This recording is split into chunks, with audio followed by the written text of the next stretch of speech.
There are growing concerns as to how Britain is going to manage a huge budget deficit amid fears that it's set to rival Greece.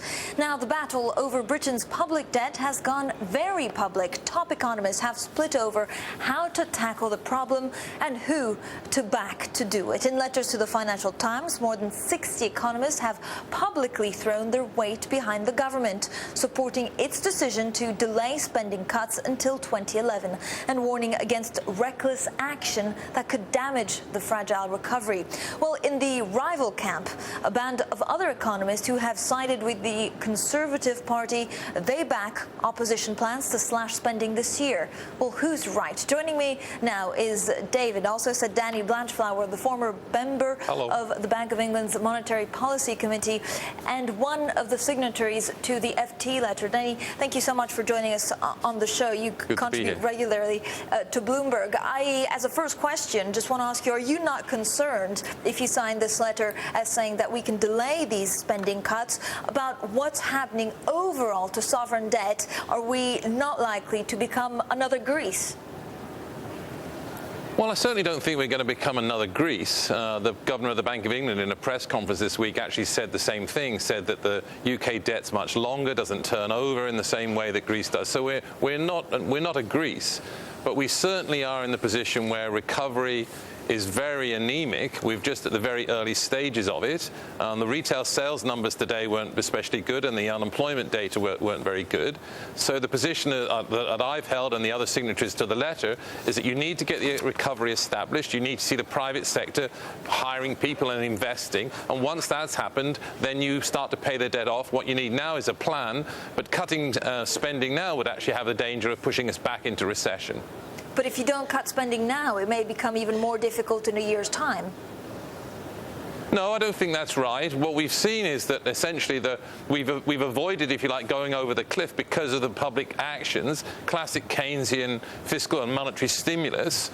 That stimulus is still working its way through. I think Lord Skidelsky in various interviews has talked about the fact that the time to take the stimulus off is when you see the private sector then stepping back into the fold, and then the public sector can withdraw. So none of us are saying that public spending hasn't got to be pulled back going forward. It's just we have to wait till we're really out of this recession into a recovery, and we have in the back of our minds 1937 in the US, where stimulus was taken off too soon and double dips came. So that's the fear. And we also think you don't declare what you're going to do in 9 months' time before you see, or 6 months' time before you see where the economy is. Yeah, and I guess that would be priced in. But Danny, yesterday's move by the Fed was a small one, but actually a significant one in trying to get some money back of this excess liquidity. Are you not fearful that this sends the wrong message to the rest of the world?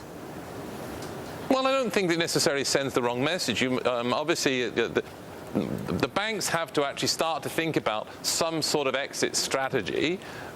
It's sensible to sort of declare that. And in some ways, the growth in the US has been rather stronger than in the UK, although you'd say the unemployment numbers haven't been that great. So I think central banks have to talk a bit about what exit strategy would look like.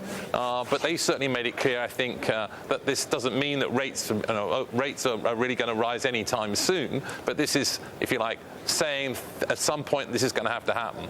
But this is probably sooner than the European countries would have liked some of the stimulus to be withdrawn. Well, probably so. I mean, we'll have to see. I mean, macro policy, monetary and fiscal, you don't sort of declare it and do it. You take account of the data as it comes and respond to it. This is a move now, but if data gets to be bad, or we see that recovery hasn't come, then you have to go back and rethink again. What does this mean for the euro? Well, obviously there's been moves against the euro in recent days. The concern about Greece and what's happening to Greece is a significant issue and worry. And obviously the concern is whether this thing spreads. I certainly wouldn't say that the various announcements have been clear and made clear signals to the market what was going to happen. It does look a bit like confusion on all sides, but you'd think that some sort of rescue package would probably come and should come. Dan, I just want to really get a sense. What we heard from the Fed yesterday, does this put extra pressure on the problems faced by Greece? Well, I'm maybe not the right person to ask that. My sense is probably not. I think the world sort of feels at this moment that this is a problem more for the ECB and for the member countries of the euro. But this clearly we have a big problem, and I think it adds to the views that the signatories to the letter we were talking about had, which is that this is a huge financial crisis. It surely isn't over yet. Let's wait till we really get through it before we start to declare cuts in spending and this is all over. We don't need to do that yet. All right, Danny, great to speak to you, Danny Blanchflower there. Lovely to talk to you.